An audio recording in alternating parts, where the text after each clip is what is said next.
Hi guys, Mami Chris here.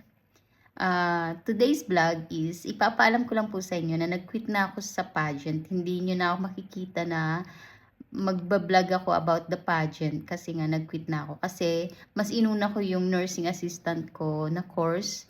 Uh, July is graduation namin. June or July ang graduation namin. Tapos, mag-OJT na ako after ng graduation. So, hindi ko na siya maasikaso. Kaya nag-quit na lang ako para hindi na hassle. Pero, gagawa ako ng video para sa ipapakita ko sa inyo yung national costume na ginawa ko. Nakita nyo yan, yung flower na yan sa itaas. Yan yung part ng national costume ko na ginawa ko. Tapos, papakita ko rin sa inyo kung anong costume ko para sa talent. Tapos yung evening gown ko para sa coronation na hindi ko na maisusuot doon.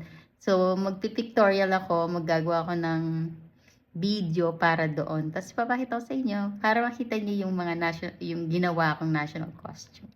Yun lang guys. God bless. Don't forget to like and subscribe to my YouTube channel para makita niyo po yung mga daily vlog ko.